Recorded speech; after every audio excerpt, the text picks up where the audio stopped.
अनामिका का सपना था आईएएस ऑफिसर बनना, जिसके लिए वो बहुत ही मन लगाकर पढ़ाई भी कर रही थी। लेकिन अनामिका की सौतेली माँ ने उसकी शादी तय कर दी। अनामिका अभी शादी नहीं करना चाहती थी, इसीलिए वो अपना घर छोड़कर भाग गई थी। वो भागकर जिस ट्रेन से जा रही थी, अचानक वो ट्रेन रुक गई। अचानक गाड़ी में इतनी तेज ब्रेक लगे कि सभी यात्रियों की नींद भाग गई और वो किसी अनहोनी की खबर की प्रतीक्षा करने लगे, जैसे कि कोई आकर बताएगा कि गाड़ी इस घटना के कारण रोकी गई है। हर कोई इस खबर को जानने के लिए उत्सुक था। अनामिका भी उनमें से एक थी जो ये जानने के लिए बेताब थी कि गाड़ी इस तरह एकाएक क्यों रोकी गई है। कुछ समय पश्चात मालूम हुआ कि यहाँ से कुछ दूरी पर आतंकवादियों द्वारा पटरी उखाड़ दी गई है, जिसकी सूचना किसी औरत ने पास के स्टेशन पर दी थी और उसी समय वहाँ के स्टेशन इंचार्ज ने उधर से गुजरने वाली गाड़ियों को तुरंत रोकने की कार्यवाही की थी। सब लोग उस औरत का दिल से धन्यवाद कर रहे थे जिस औरत ने ये खबर स्टेशन मास्टर को बताई थी। यदि ये खबर मालूम नहीं होती तो कोई बहुत बड़ी दुर्घटना हो सकती थी, लेकिन एक गरीब औरत की सूझबूझ से ये सब हुआ था। अनामिका को इस गाड़ी से भोपाल अपनी सहेली के पास पहुंचना था। अनामिका अपने घर वालों से झूठ बोलकर आई थी कि वो सूरत अपनी सहेली की शादी में जा रही है।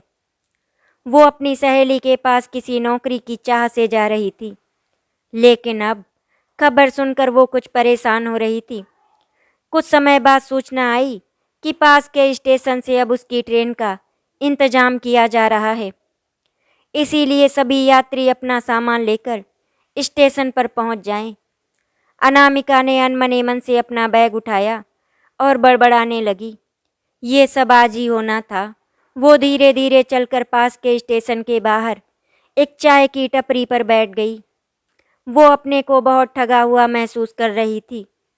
वो समझ ही नहीं पा रही थी कि अब आगे क्या करे।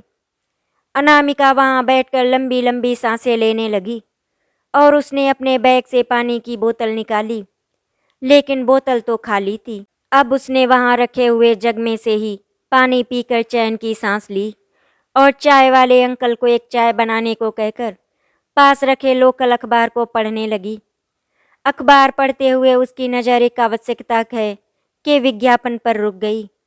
उस विज्ञापन में एक अध्यापिका की आवश्यकता थी जो 24 घंटे स्कूल में ही रह सके, क्योंकि वो स्कूल छोटे बच्चों का हॉस्टल भी था। अनामिका ने ये विज्ञापन को 2-3 बार पढ़ा। अनामिका सोचने लगी, यदि वो नौकरी उसे मिल जाए तो बहुत अच्छा हो जाएगा, क्योंकि उसे अपने रहने के लिए भी एक सुरक्षित स्थान मिल जाएगा। इससे वो इस नौकरी को अपने लिए ही बनी हुई मान रही थी। वो सोच रही थी कि शायद ये विज्ञापन उसी के लिए ही बना हो, इसीलिए यहाँ गाड़ी रुकी हो। ये सब एक संयोग ही नजर आ रहा था। वो भगवान का अपने दिल से धन्यवाद कर रही थी, लेकिन वो पुनः सोचने लगी, उसकी किस्मत इतनी अच्छी कहाँ है। यदि उसकी किस्मत इतनी अच्छी होती तब उसकी माँ ही बचपन में क्यों भगवान को प्यारी हो जाती। माँ के जाने के बाद उस पर आपत्तियों का ऐसा पहाड़ टूट पड़ा था। उसने किस तरह अपना जीवन जिया था, वो अपने पिछले समय को याद करके बहुत परेशान हो जाती थी। अनामिका ने चाय वाले अंकल से पूछा, अंकल जी, यहाँ जनता हाई स्कूल कहाँ पर है? दुकानदार ने उत्तर देते हुए कहा, बेटी वो यहाँ से 1 किलोमीटर की दूरी पर है। क्या आपको वहाँ जाना है? अनामिका ने जवाब दिया, जी मैं वहाँ जाकर अपना इंटरव्यू देना चाहती हूँ। दुकानदार बोला, उस स्कूल के मैनेजर अभी मेरी दुकान पर आएंगे, कहो तो आपसे बात करवा दूंगा। वो यहाँ टहलते हुए लगभग हर रोज अवश्य आते हैं। अनामिका ना चाहते हुए भी हाँ करती जा रही थी। अब वो सोचने लगी कि यहाँ भी एक बार बात करने में क्या जाता है। अब यहाँ रुक तो रही हूँ, बात बन गई तो सोने पे सुहागा, यदि ना बनी तो वहाँ से भोपाल की ट्रेन पकड़कर चली जाऊंगी। और वो ये सब सोच विचार करके वहाँ बैठी चाय की चुस्कियाँ लेने लगी। लगभग आधा घंटे बाद एक सज्जन वहाँ आए। उनका रंग गोरा था, सिर के बाल सफ़ेद थे।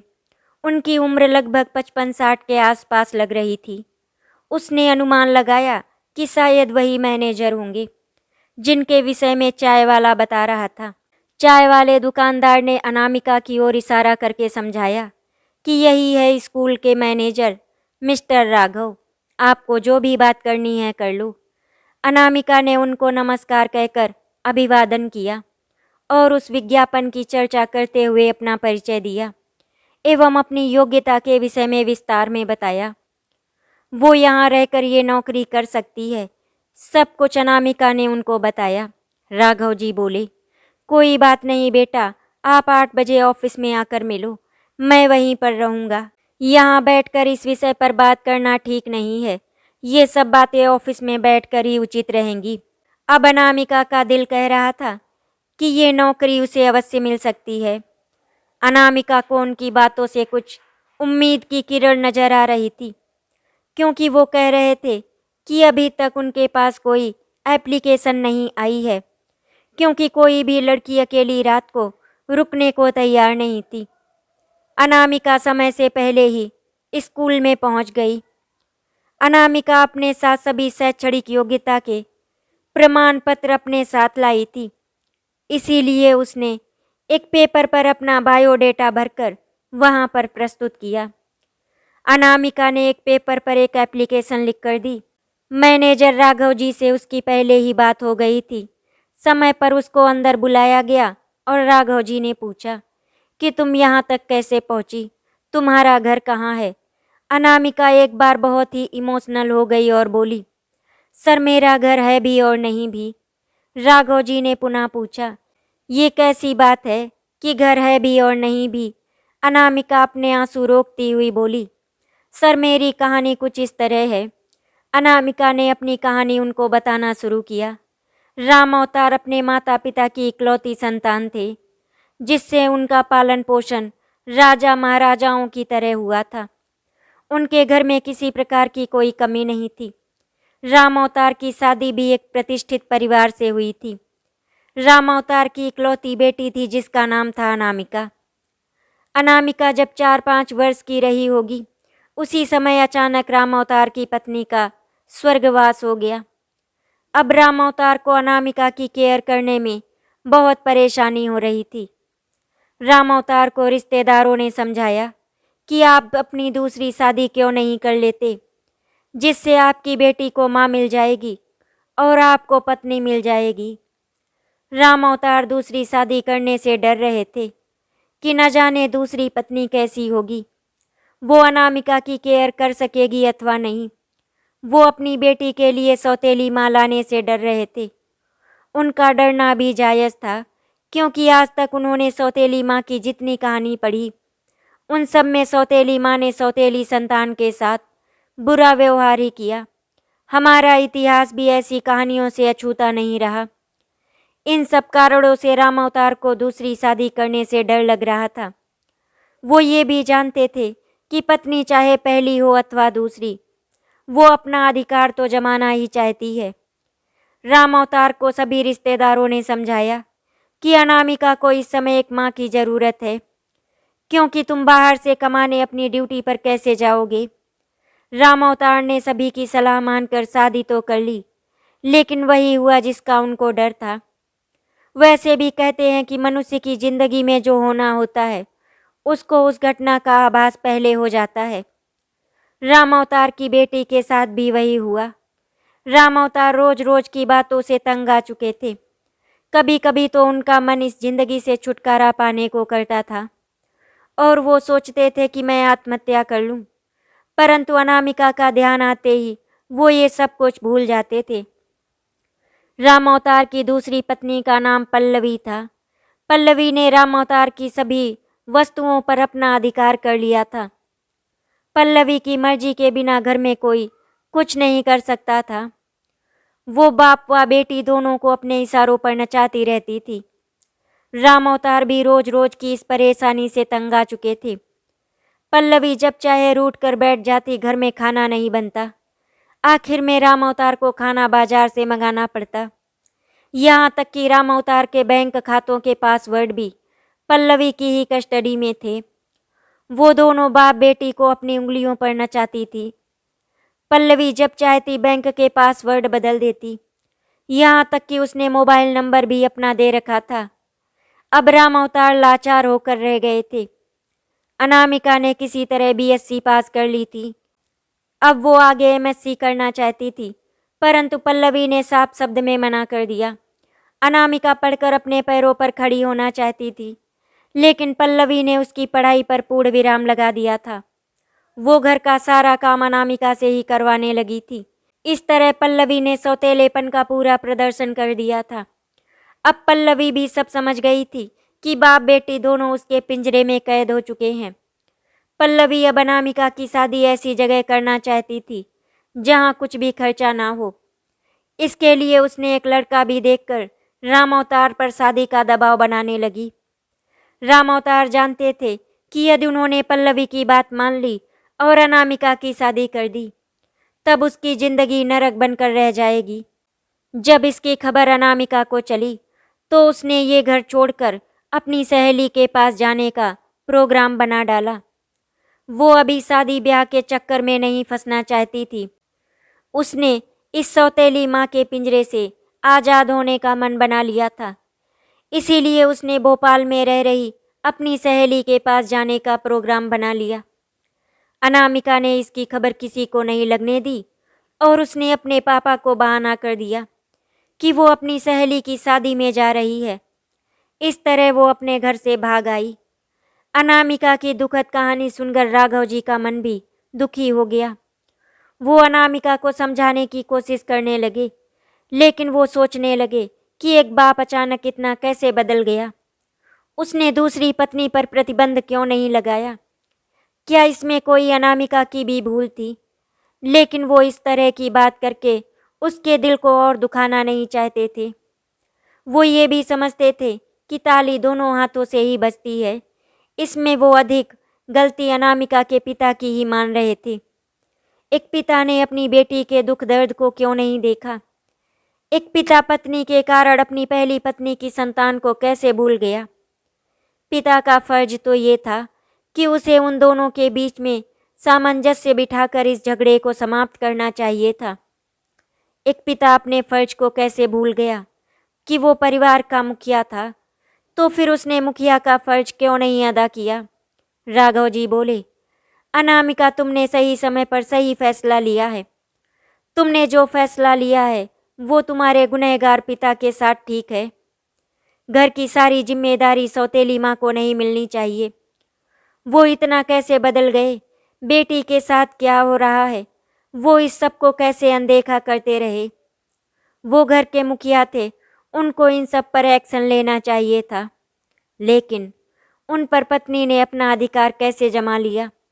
अनामिका बोली, सर, किसी को दोष देने से कोई फायदा नहीं होने वाला, क्योंकि किस्मत के सामने किसी का जोर नहीं चलता। मेरी किस्मत में जो लिखा था वही हुआ। अब ये भी किस्मत का खेल है कि रेल की पटरी टूटने की वजह से मेरी गाड़ी यहाँ पर रुक गई और आपसे मिलना हो गया। ये समय ही हमें नचाता है। इस समय वह भाग्य के आगे सब नतमस्तक हो जाते हैं। जिस समय श्री राम का राज तिलक होना था, उस समय मंथरा ने किस तरह कैकेयी पर अपना प्रभाव जमा कर उसे अपने बस में लेकर उसे अपना अधिकार मांगने के लिए प्रेरित किया था, और कैकेयी ने 2 वरदान मांगकर सब कुछ उल्टा कर दिया था। ये सब क्या था? ये समय का ही तो चक्र था। इसका श्री राम को सब मालूम था, लेकिन कैकेयी व दशरथ इससे अछूते थे। अनामिका की बातों से चकित होकर राघव जी बोली, देखो अनामिका, मुझे तुम्हारे अंदर चाह दिखाई दे रही है, इसीलिए मैं तुम्हें इस पोस्ट पर रख रहा हूँ। लेकिन याद रखना, ये एक स्कूल है। यहाँ अपना कर्तव्य बहुत ही जिम्मेदारी से निर्वाह करना है। तुम फ्रेशर हो, इसीलिए तुम्हें बहुत ध्यान करना होगा। पेरेंट्स हमें अपने प्यारे बच्चों को अपने दिल पर पत्थर रखकर सौंप देते हैं। हमें उनका विशेष ध्यान रखना होगा। मुझे कभी कोई शिकायत नहीं मिलनी चाहिए। अनामिका ने राघव सर को अपनी ड्यूटी पर हमेशा तत्पर रहने का भरोसा दिलाया। उसने राघव सर को विश्वास दिलाते हुए कहा कि वो ऐसा कोई काम नहीं करेगी जिससे आपके भरोसे पर चोट पहुँचे। वो हमेशा अपनी ड्यूटी पर सजग रहेगी। मैं कभी भी शिकायत का मौका नहीं दूंगी। इसके बाद राघव जी ने अनामिका के रहने और खाने की जगह का इंतजाम करवाकर उसे आज आराम करने को और कल से ड्यूटी पर आने के लिए बोला। अब अनामिका भी बहुत थक रही थी, इसीलिए वो भी आराम करना चाहती थी। अनामिका को एक कमरे में रखा गया। अनामिका ने कमरे में अपना बैग रखकर चैन की सांस ली, क्योंकि इंसान को रहने को छत और खाने के लिए भोजन मिल जाए, उससे अधिक और क्या ही चाहिए। ये अनामिका को बहुत ही आसानी से मिल गया था। अनामिका सबसे पहले फ्रेश हुई, उसके बाद उसने खाना खाया। वो खाना खाने के बाद अपने कमरे में आराम करते हुए सोचने लगी कि कल तक उसने इस जगह का नाम भी नहीं सुना था और न यहाँ आने का कोई कारण था। यहाँ किसी को भी नहीं जानती थी, लेकिन किस्मत ने यहाँ पर लाकर उसे खड़ा कर दिया। वो सोच रही थी, शायद मेरे लिए ही यहाँ ट्रेन को रुकना था। कहाँ तो उसे भोपाल जाना था, लेकिन ईश्वर की मर्जी के आगे किसकी चली है। मेरी यात्रा को वहीं पर रोककर मुझे स्टेशन पर चाय पीने के लिए प्रेरित करना, ये सब क्या था? ये सब नीली छतरी वाले की लीला ही थी। आज अनामिका को विश्वास हो गया कि वो जो कुछ भी करता है अच्छा ही करता है। उसके हर काम के पीछे जीव के लिए कोई न कोई भलाई ही छिपी होती है। अनामिका ने सबसे पहले अपनी सहेली को फ़ोन किया और उसे बताया कि उसकी ट्रेन को बीच में ही रोक दिया गया है और उसने किस तरह एक चाय की दुकान पर चाय पीते हुए एक स्कूल के लिए एक हॉस्टल इंचार्ज कम अध्यापिका का विज्ञापन देखा और किस तरह वहाँ के इंचार्ज से बात हुई और ये नौकरी उसे मिल गई। ये सब अनामिका ने भोपाल में उसका इंतजार कर रही अपनी सहेली को बताकर चैन की सांस ली। अनामिका की सहेली ने उसे बधाई दी। उसने अनामिका को अपने काम के प्रति हमेशा ईमानदार बने रहने के लिए भी कहा। दूसरे दिन अनामिका ने अपनी ड्यूटी ज्वाइन कर ली। राघव सर ने अनामिका को पूरा काम समझा दिया एवं भविष्य में सब तरह से सहायता करने का वादा भी किया। इस तरह अनामिका को एक रहने के लिए छत मिल गई और अब अनामिका के सिर से कुछ करने का बोझ भी उतर गया था। इसीलिए उसने अपना दिल काम पर लगाने के लिए सोच अब अनामिका ने आज पहली बार एक नई जिम्मेदारी संभाल ली।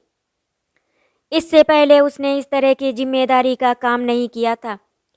अनामिका के लिए बच्चों को संभालना नई जिम्मेदारी थी, परंतु उसने मन में ठान लिया था कि उसे कुछ भी बनने के लिए मेहनत तो करनी होगी।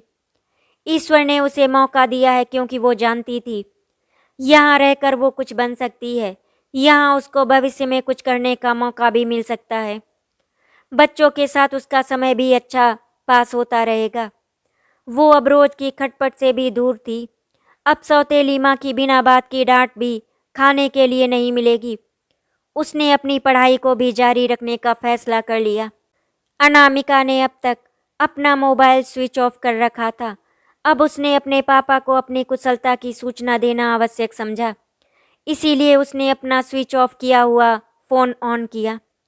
अनामिका को माँ की मौत के बाद जीवन में पहली बार सुकून मिला था। उसे पहली बार खुशियों के कुछ पल मिले थे। अब वो इन पलों में कैद होकर रहना चाहती थी। अनामिका अपने पापा की परेशानी को समझती थी। उसने कभी अपने पापा को दोषी नहीं ठहराया। वो अपने कर्मों की ही कमी मानती थी। यदि उसके कर्म अच्छे होते तब माँ ही क्यों चली जाती। आज अनामिका ने अपने पापा को फ़ोन करके अपनी जॉब के विषय में सब कुछ बता दिया। इससे उसके पापा ने राहत की सांस ली। अनामिका के पापा ने अपनी पत्नी को इस विषय में कुछ भी नहीं बताया। वो जानते थे उसे बताने का कोई फ़ायदा नहीं है। अब अनामिका दिन में स्कूल में बच्चों को पढ़ाती और शाम को हॉस्टल संभालती थी। वो किस बच्चे को क्या पसंद है, किसको क्या नहीं पसंद, वो इस तरह सबकी पसंद नापसंद का पूरा ख्याल रखने की कोशिश करती थी। कुछ ही समय में बच्चे उसे पहचानने लगे थे। अनामिका ने मेहनत से राघव जी का मन जीत लिया। राघव जी ने जब अनामिका को सेलेक्ट किया था, तब एक बार उनके दिल में आया था कि वो इस अनजान नई लड़की को जो जिम्मेदारी सौंप रहे हैं, क्या वो उस पर खरी उतर पाएगी अथवा नहीं। इस तरह राघव सर ने एक तरह से जुआ ही खेला था।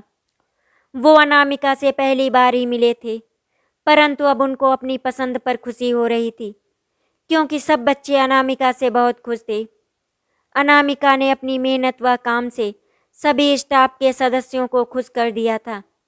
अनामिका ने वहीं रहकर अपनी पढ़ाई जारी रखने की अनुमति भी राघव सर से ले ली थी। राघव सर ने अनामिका को ये कहकर अनुमति प्रदान कर दी कि स्कूल के काम का अवश्य ध्यान रखना, बच्चों का विशेष ध्यान रखना। पेरेंट्स हमें अपने बच्चों को कुछ बनने के लिए ही हमें सौंपते हैं। अनामिका का बचपन का एक सपना था, वो यूपीएससी की परीक्षा देना चाहती थी, लेकिन पल्लवी ने उसको घर के काम के बोझ तले इतना दबा दिया था कि वो कुछ नहीं कर सकी। कोचिंग दिलाना तो बहुत दूर की बात थी, उसने उसे पूरी किताबें भी नहीं दिलवाई थी। उसका कॉलेज जाना बंद ही था। उसने घर से पढ़ाई करके किसी तरह ग्रेजुएट किया था। अब उसने यूपीएससी की परीक्षा की तैयारी करने का मन बना लिया। अनामिका ने अब यूपीएससी की परीक्षा की तैयारी करना आरंभ कर दिया, क्योंकि वहाँ उसे काफ़ी समय मिल जाता था। अतः उसने इसके लिए बुक्स मंगवा ली। उसे बुक्स भी कम कीमत पर मिल गई थी, क्योंकि वहाँ पर प्रकाशकों के एजेंट आते रहते थे। इसीलिए उसको अपनी तैयारी करने के लिए बुक्स मंगवाने में कोई परेशानी नहीं हुई। अब अनामिका को वहाँ रहते हुए 3 वर्ष हो गए। अनामिका ने अब यूपीएससी का एग्ज़ाम भी दे दिया। उसकी मेहनत रंग लाई और उसका ये एग्ज़ाम क्लियर हो गया। तब राघव सर ने उसे बहुत बधाई दी। अनामिका ने राघव सर के पैर छूकर उनका धन्यवाद किया और बोली, सर ये सब आपके कारण संभव हुआ है।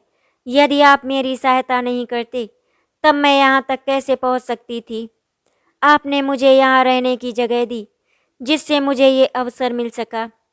अनामिका ने जब ये समाचार अपने पापा को दिया तब वो अपनी बेटी की सफलता पर बहुत ही खुश हुए और वो उससे मिलने पहली बार आए थे। साथ में उसकी सौतेली माँ भी आई। पल्लवी अनामिका से आंख भी नहीं मिला पा रही थी। उसे अपने ऊपर बहुत ही गुस्सा भी आ रहा था। वो सोच रही थी उसने अनामिका के साथ बहुत गलत किया था। अनामिका ने उनका परिचय राघव सर से करवाया। आज उसके पापा को अपनी बेटी पर गर्व महसूस हो रहा था, साथ में अपने ऊपर शर्म भी आ रही थी। अनामिका की सौतेली माँ पल्लवी को अब अपनी करनी पर बहुत क्रोध आ रहा था। वो सोच रही थी उसने ऐसा क्यों किया। उसने अनामिका के साथ जो किया अब वो उसका बदला अवश्य लेगी। राघव सर अनामिका के विषय में उसके पापा राम अवतार से बात करना चाहते थे, परंतु अनामिका ने उनको पहले ही मना कर दिया था। वो इस समय किसी को दुखी नहीं करना चाहती थी। राघव का बेटा अमेरिका में डॉक्टरी की पढ़ाई कर रहा था। राघव के बेटे का नाम अमन था। अभी अनामिका की कहीं पोस्टिंग नहीं हुई थी। इसी बीच अमन इंडिया आया। जब उसकी नज़र अनामिका पर पड़ी, वो उसको देखकर पहली ही नज़र में उसकी सुंदरता पर अपना दिल न्यौछावर कर बैठा। उसके दिल में उससे बात करने की इच्छा जाग उठी थी, लेकिन एक अनजान लड़की से बात कैसे करे। इसीलिए उसने सबसे पहले उसके विषय में अपनी मम्मी से जानकारी लेनी चाहिए। अमन ने अपनी मम्मी से ही बात बात में पूछा, माँ हमारे हॉस्टल में ये लड़की कौन है? ये पहले तो यहाँ नहीं थी, क्या पापा ने इसे हॉस्टल में रखा है? अमन की मम्मी बोली, ये लड़की अपने हॉस्टल की इंचार्ज थी। अमन बीच में ही बात काट कर बोला, इंचार्ज थी का क्या मतलब? क्या ये छोड़कर जा रही है? हाँ, अब ये किसी जिले की अधिकारी बनने वाली है। अभी इसने यूपीएससी की परीक्षा पास की है। क्या तुझे पसंद है तो तेरे लिए बात करूं? ये बहुत साधारण लगने वाली लड़की स्वभाव की बहुत अच्छी है। तेरे पापा इसे रेलवे स्टेशन से बिना पहचान के लाए थे। मैंने तेरे पापा को मना किया था, तब बोले थे तू क्या समझेगी, ये हमारे स्कूल के हॉस्टल को बहुत अच्छा संभाल लेगी। इसे काम की ज़रूरत है और तुम ये बात अच्छी तरह समझ सकती हो कि जिसे काम की ज़रूरत होती है वो मेहनत करता है, क्योंकि उसे कुछ बनने का जुनून जो होता है। और वास्तव में उसने इतना अच्छा काम किया कि उससे सभी बच्चे खुश हैं। अब जब बच्चों को मालूम हुआ है कि अनामिका जा रही है, सब बच्चे रोने लगे थे। वो उसको बहुत मिस करेंगे। मुझे भी इसी तरह की अच्छे संस्कार वाली बहू चाहिए। अमन अनामिका की इस तरह की तारीफ सुनकर समझ गया कि उसकी और उसकी मम्मी की पसंद एक ही है और वो है अनामिका। अब तो अमन को उसका नाम भी मालूम हो गया। अमन तो पहले ही उसको अपना दिल दे बैठा था। अब उसको अपनी मम्मी की बात से आगे बढ़ने का अवसर मिल गया। एक दिन अमन सुबह टहल रहा था। सामने सीमेंट की चेयर पर अनामिका बैठी थी। अमन को तो किसी ऐसे मौके की तलाश थी और वो भी वहीं पर बैठ गया। बहुत देर तक दोनों चुप बैठे रहे। आखिर में अमन ने ही अपना मौन व्रत तोड़ा। हेलो अनामिका, कैसी हो? अमन ने अनामिका से पूछा। अनामिका को मालूम था ये राघव सर का बेटा है अमन, इसीलिए उसे अपने नाम से पुकारने पर ज़्यादा आश्चर्य नहीं हुआ। मैं ठीक हूँ। आप अमेरिका से कब आए? अनामिका ने पूछा। आप मुझे जानती हैं? अमन ने आश्चर्य से पूछा। जिस तरह आप मेरा नाम जानते हो वैसे ही मैं भी आपको जानती हूँ। मैं तो आपसे मिली भी थी। अनामिका ने पासा फेंका। मुझसे कब मिली थी आप? अमन उसके इस जवाब से चकित रह गया। आपसे नहीं तो आपकी फ़ोटो से। सर ने बताया था कि ये हमारे साहबजादे हैं जो आजकल अमेरिका में डॉक्टर बनने गए हैं, अनामिका बोली। अमन को अनामिका का इस तरह खुलकर बात करना बहुत अच्छा लगा। अब तो वो उसको और अधिक चाहने लगा। अमन को अनामिका से बात करना बहुत अच्छा लगा। उसे अपनी मम्मी द्वारा अनामिका के लिए कही गई बातों पर विश्वास हो रहा था। अनामिका बिल्कुल वैसी ही लग रही थी जैसा उसकी मम्मी ने बताया था। अमन बोला, अनामिका मैं बहुत ही खुले विचारों का हूँ। मैं तुम्हें पहले ही नज़र में अपना दिल दे बैठा हूँ। तब तक तो मुझे ये भी नहीं मालूम था कि तुम कौन हो, क्या नाम है। नाम तो मम्मी ने मुझे बाद में बताया था। अब अमन आपसे तुम कहकर संबोधित करने लगा था। नहीं अमन, मैंने तो आज तक इस विषय में कभी सोचा ही नहीं है और अभी हम एक दूसरे को जानते नहीं हैं। इस तरह मुझे जल्दी करने की आदत भी नहीं है। पहले हमें एक दूसरे को जानना परखना चाहिए। हाँ, इतना अवश्य कहूँगी कि मैं सर की बात नहीं टालूंगी। मैं उनकी बहुत ही ऋणी हूँ कि उन्होंने मुझे यहाँ एक अनजान लड़की पर विश्वास करके सहारा दिया। इतना कहकर अनामिका जाने लगी। अमन उसे रोकने की कोशिश करने लगा, लेकिन अनामिका वापस चली गई। अनामिका अपने ख्यालों में खोई थी। तभी उसका फ़ोन बजा। हेलो अनामिका, बधाई हो। मैं विशाल बोल रहा हूँ, तुम्हारे बचपन का साथी। अनामिका के पास अमेरिका से कॉल आई। कौन विशाल? अनामिका ने पूछा। विशाल, हरि प्रसाद का बेटा। अरे विशाल, तुम कैसे हो? आज इतने दिनों बाद हमारी याद कैसे आ गई? अमेरिका जाकर तुम मुझे भूल ही गए। फिर आज क्या हुआ? कोई लड़की पटाई क्या? तुम इस काम में तो एकदम परफेक्ट थे। अनामिका ने तंज कसते हुए पूछा। अनामिका, तुमने भी तो कभी याद नहीं किया। वैसे मैं मम्मा से तुम्हारे बारे में पूछ ही लेता था। कल मम्मा का फ़ोन आया था कि तुम बहुत बड़ी अफसर बनने वाली हो। तब मैंने सोचा था मैं भी बधाई दे दूं। और हाँ, तुम लड़की पटाने की बात क्यों कर रही हो? तुम जानती हो ना, मैं लड़कियों के पीछे नहीं बल्कि लड़कियां मेरे पीछे घूमती रहती थी। क्या बात है विशाल, तुमने अमेरिकन को भी लाइन नहीं मारी क्या? अनामिका की विशाल के साथ बचपन की यादें ताज़ा हो गई। वो दोनों बचपन से एक साथ खेलते थे, वह एक ही स्कूल में पढ़ाई करते थे। माँ की मौत के बाद जब उसके पापा ने पल्लवी से शादी कर ली, तब से पल्लवी ने उस पर घर के बाहर निकलने पर रोक लगा दी। अनामिका एक तरह की कैदी बनकर रह गई थी। विशाल 12वीं करने के बाद आगे की पढ़ाई करने अमेरिका चला गया और अनामिका घर में कैद होकर रह गई। अनामिका के पास कोई फ़ोन नहीं था जिससे वो बातचीत कर पाती। अनामिका कभी मिलने पर विशाल की मम्मी से ही उसके विषय में पूछताछ कर लेती थी। विशाल ने एक दो बार अनामिका से बात करने की कोशिश भी की थी, लेकिन उसकी सौतेली माँ पल्लवी ने अनामिका से बात नहीं करवाई। फिर अनामिका ने ये सोचकर कोशिश नहीं की। विशाल ने अनामिका से कहा, अनामिका मैडम, अब तुम बुआ बन गई हो। कब आ रही हो अपने बच्चों से मिलने? और दोनों खिलखिलाकर हंसने लगते हैं। चिंता मत कर विशाल, बहुत जल्दी आऊँगी अपने बच्चों से मिलने के लिए। वो भी उनके फूफा के साथ। क्या कहा तूने? उनके फूफा के साथ? इसका मतलब तू शादी कर रही है? हाँ, बहुत जल्दी मेरी शादी होने वाली है और मैं चाहती हूँ कि तुम सब मेरी शादी में ज़रूर आना। ठीक है अनामिका, जब डेट फिक्स हो जाए तो मुझे बता देना, हम सब ज़रूर आएंगे। आखिर तू मेरी बचपन की दोस्त है। अमन ने तो अपने प्यार का बिना किसी बनावट के इजहार कर दिया था।